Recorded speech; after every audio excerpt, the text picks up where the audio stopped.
Hello everyone, this is Ross here for Xbox Gamer Reviews, and today we're taking a look at Nevermind.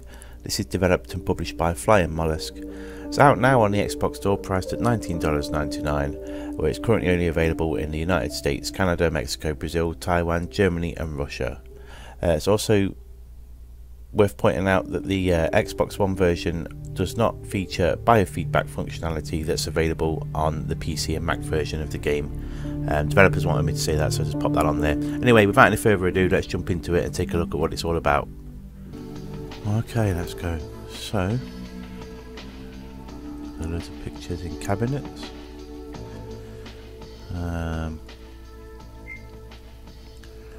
Welcome to the Neurostalgia Institute. Whether you are a client or an employee, touch anywhere on the screen to continue. Hello doctor, our facial recognition sensor detects that you must be Neurostalgia's newest neuroprober. Welcome to the team. We can take care of the final registration details here. Press continue to proceed with this process. Okay, we appreciate you arriving extra early today. We find it helps to onboard new neuroprobers before colleagues and clients arrive. Blah de blah de blah. Do you agree? You can't continue without agreeing, so I've got to agree that.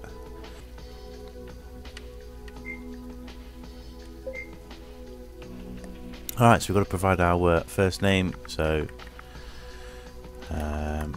let's put my gamer tag in quick.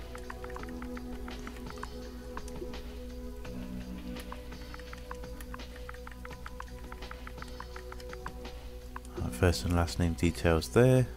Continue.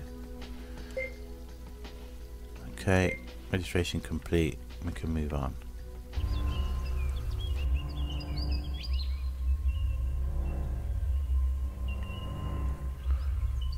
Oh, this is our office, Dr. Agrius Rage. Let's open the door.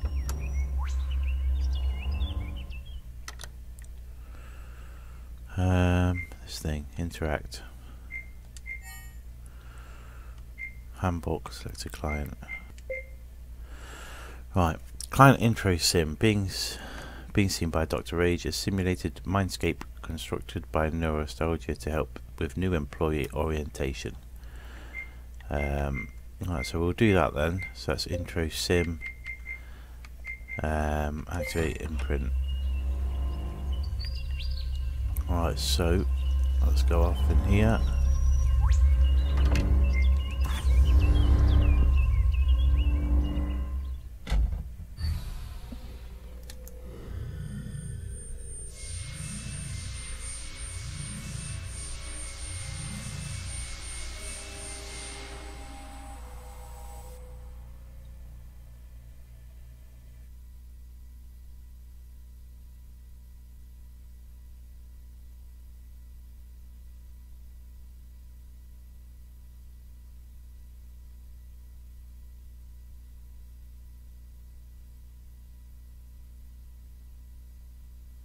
The Intro Sim is a simulated mindscape created by the Neurostalgia Institute to ensure new neuroprobers are fully prepared before working with their first client.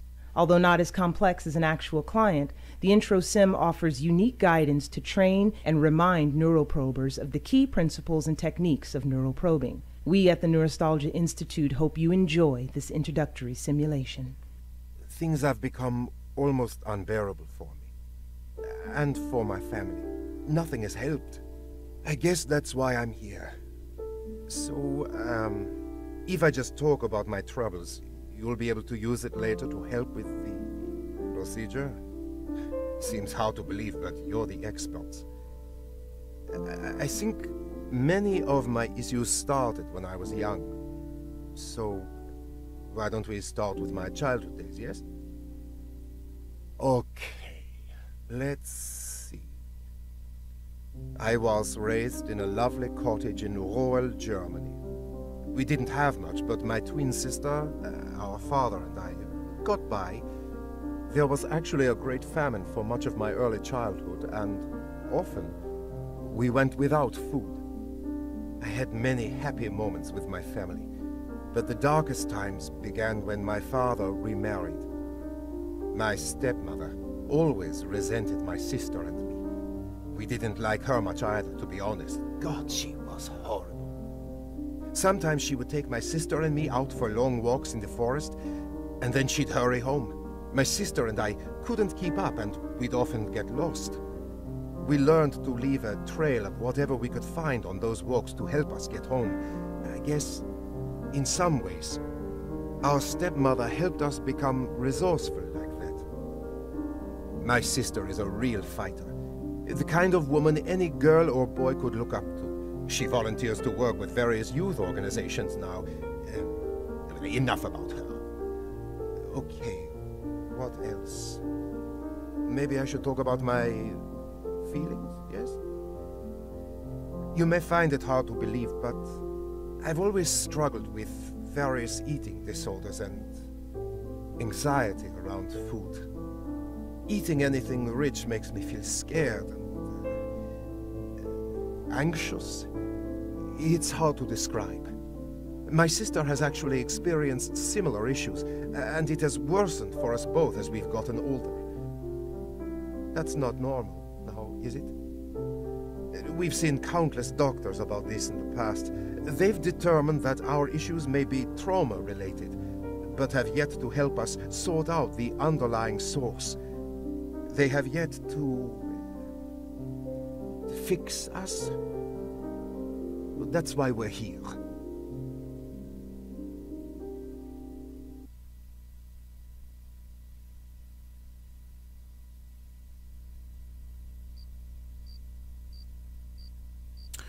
Okay, so you get a bit of a lengthy intro to each scene there, but it does give you a bit of a backstory and as to the patient's mind you're in. So this is the whole point of the game. We're in patients' minds, we're trying to help them with issues that they have, and we've got to try and find the bottom of it. So this is the simulation mode one, so this isn't technically real in the game, if you like. This is just simulated. So we'll have loads of guidance stuff. Welcome to Neuroprober training. I am pleased to be your guide. When I'm speaking, you can always make a left trigger motion to skip the instruction. Okay, we'll do that then. So yeah, there'll be plenty of little guide snippets like that as we play this, with this being the tutorial level. Whether you are speaking with the client directly or neuroprobing within their mind, it is always imperative to listen. You'll find that every detail of the subconscious is trying to tell its story. In the case of our clients, it's often the forgotten story of the trauma they experienced. Some parts of the client's memory may have become confused or corrupted by the conscious mind's attempts to reconcile or cover up the truth of what happened to them. However, if you look closely and carefully in the right places, you will find that the truth will ultimately shine through. Some parts of the subconscious allow you to interact with them. While neuroprobing, make an A button motion to engage with it. Using a right stick motion will allow... When you are done, you can make an A motion again, and it will return to its natural position.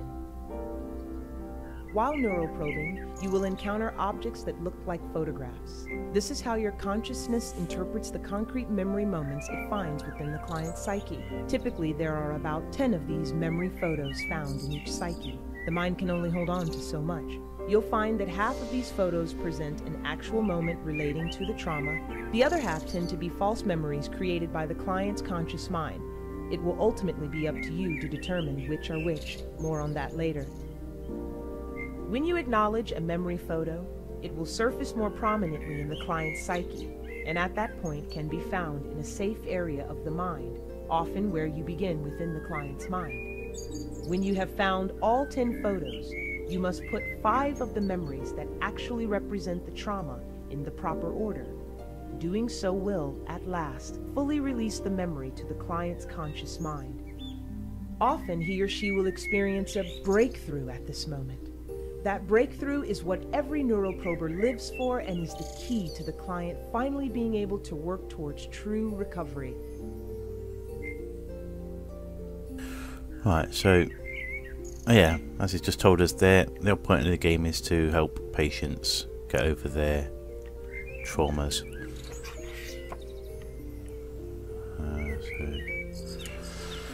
The most important thing you do as a neuroprober is find and acknowledge these photos. However, this is easier said than done. While some photos are freely available in the subconscious, others are buried deeply within and will need to be coaxed out.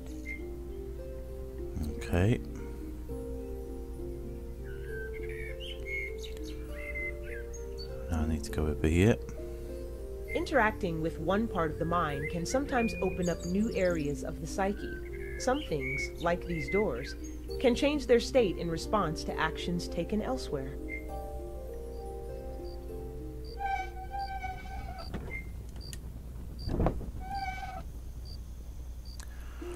Okay, so it's sort of begun now. Got a next photo here. So my sister saved me from becoming dinner. The subconscious doesn't take kindly to intruders, and will take every opportunity to feed off of any sensations of anxiety or tension you offer to it. If you can, try to stay calm and peaceful, even in the face of terror.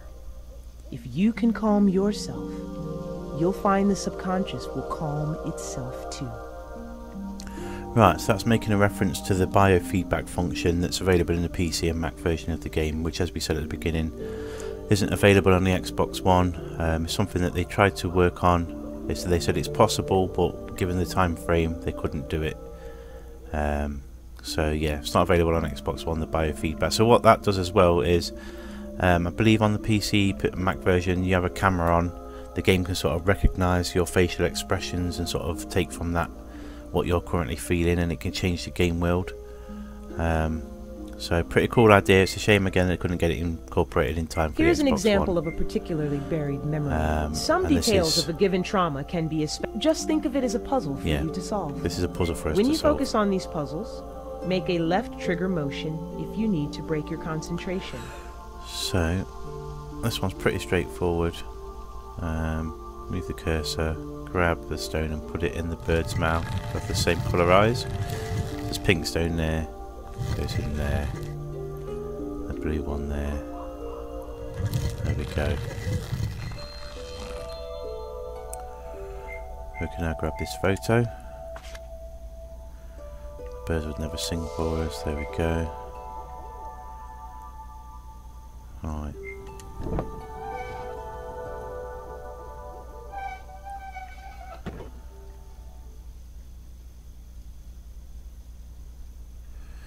Anything else kicking about?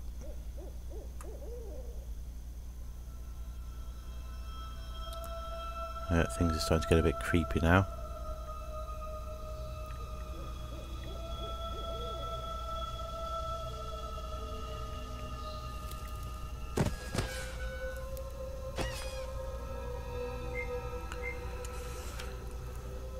A terrible fire burned down our home. Okay. While neuroprobing, your consciousness is lost deep inside this. Yeah, that's just telling us about. If you need to act, this will bring. Yeah, skip that. That's just telling us that we can pause the game at any time, etc. That's that bit done.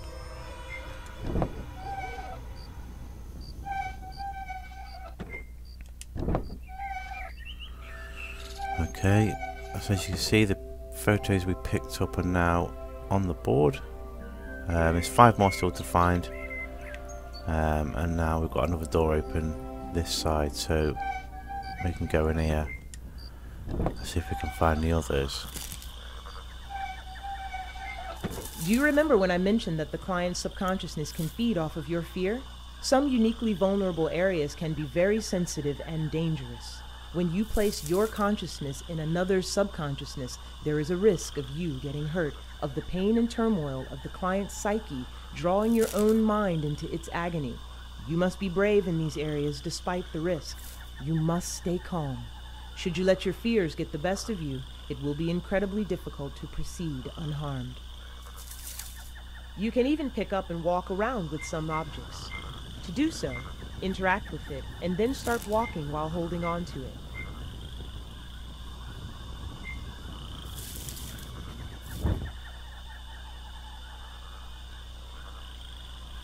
Right. So there's all sorts of weird sounds going off that I can imagine would make the game feel a little bit different if we had the biofeedback thing going off, but nonetheless seems enjoyable without that. So let's crack on. Anything in here?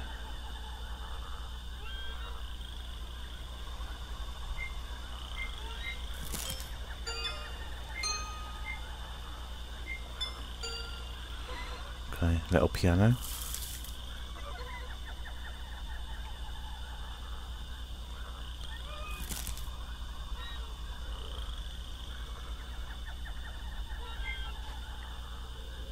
Right.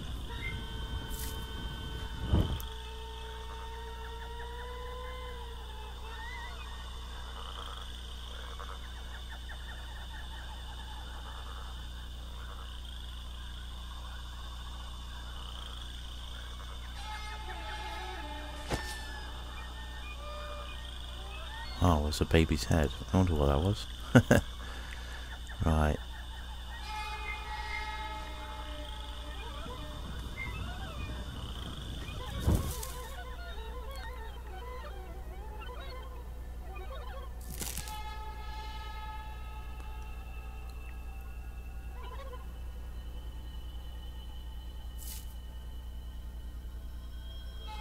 So, is that another? Yeah, there's one there. Yeah, it's just a case of me running through this now and plopping these little square things on these plates. As you can see, every time I do that, it does change the level behind us. So, I suppose this is what you would class as the next puzzle to the game. Remember, this is just a simulation created by the Neurostalgia Institute. The psyches of actual clients will likely be more complex and often much more terrifying. Right, another picture there. So the house was a trap. Children would be caught and eaten there. Okay.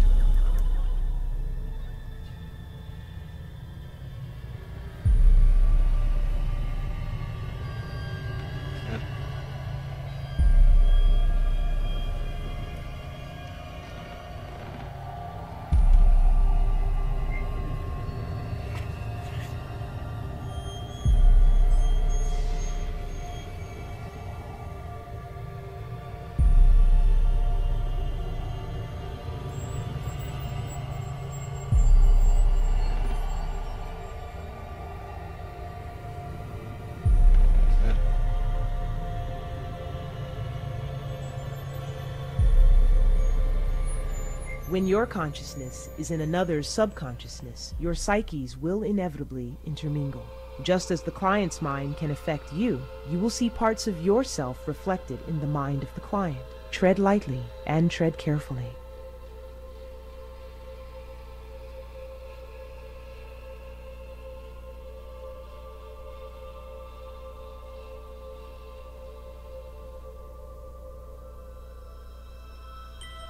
Nice, loads of ants everywhere. At Neurostalgia, we take great measures to ensure our neuroprober's safety as best we can.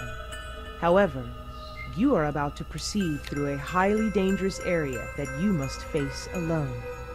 If the client's subconscious becomes too volatile, you will be automatically removed from this area of the mind and taken to a safer area of the mind. Use this as an opportunity to collect yourself. When you're ready, you will be able to easily return to where you left off and battle the darkness and chaos that has taken root in the client's subconscious.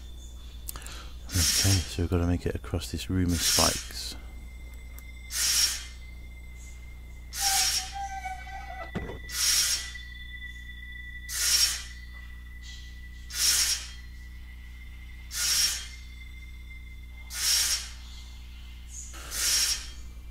Okay, trying to see where to go next. There's a spot just there. Ouch. Ouch. Oh, it was close. Alright, so that'll help come back a little bit. There we go.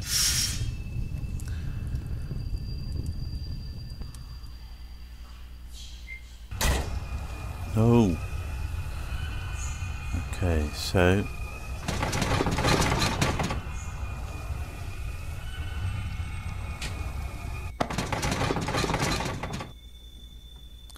a bit odd.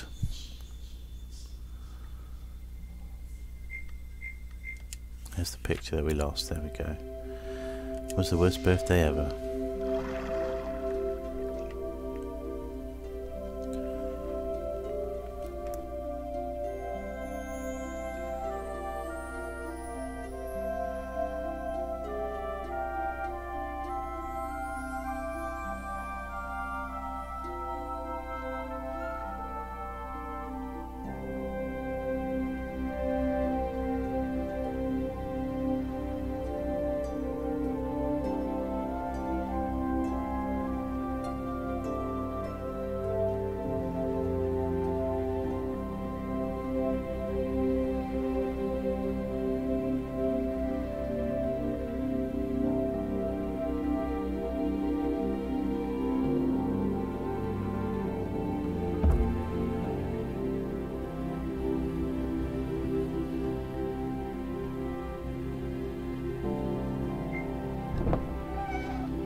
So we were lost, but we found a house that looked nice. Okay. So that should be all 10 photos now. Let's have a look. Yeah, so we've now got to arrange them into an order that makes sense.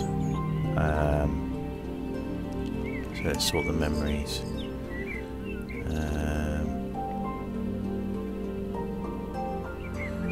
I'm going to say that one.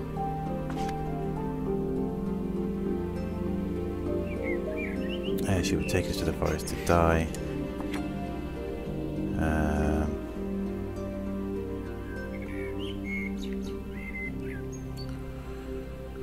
We were lost but found a house that looked nice.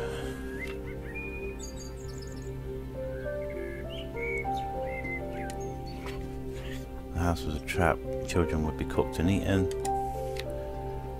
And my sister saved me from becoming dinner. Now, if you've not noticed already, this is actually the story of Hansel and Gretel. So nice little idea to use this as this intro sequence. And that's us finished, and then we'll now get a Hansel talking to us again about the memory, and that is the intro level done.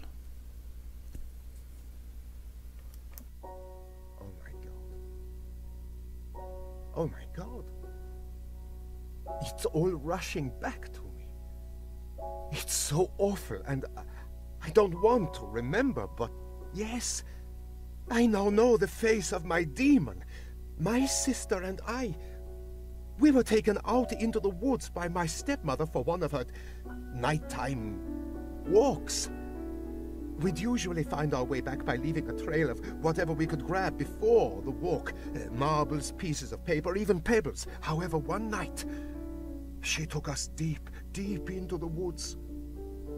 We brought some bread to leave a trail of crumbs, but oh, the forest creatures must have eaten them. We were lost, so lost. We tried to find our way back, but it was so dark, and we were in a very strange part of the woods. We were lost for days, hungry and tired. We finally found a house and were so hopeful that someone might be able to help us. That house, though, that house was no ordinary house. It looked like candy, and there was something off about it. We shouldn't have gone in, but we did. It was a prison for lost children like us. There was a woman in the house who would fatten her prisoners up and try to eat them, and that was going to be our fate. I was first. She tricked me into getting close to the oven, and before I knew it, I was inside. If it weren't for my clever sister Gretel pulling me out in time, I would have been burned alive. We escaped that house and found our way home. After that, things started to get better. Our awful stepmother passed away, and my family came into some wealth. I guess we just forgot about those events. I mean, how could you live with those images and memories inside your mind? Then again, they were always there.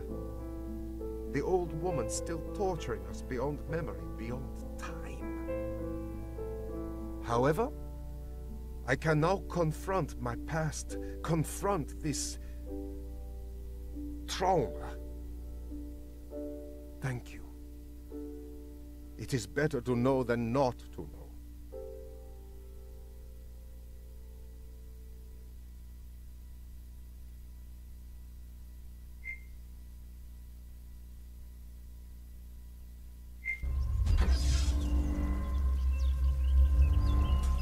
Right, so there we go. That was pretty interesting, I thought anyway. Pretty interesting little introduction there. I am looking forward to seeing what the other memories offer up. So yeah, this has been my preview of Nevermind, and I hope this video has given you a nice little insight into the game, what it looks like, what it plays like, and if it has, don't forget to leave a like on the video. Don't forget to subscribe if you've not already done so, it does mean a lot to us. Thank you so much for watching, and we'll see you soon.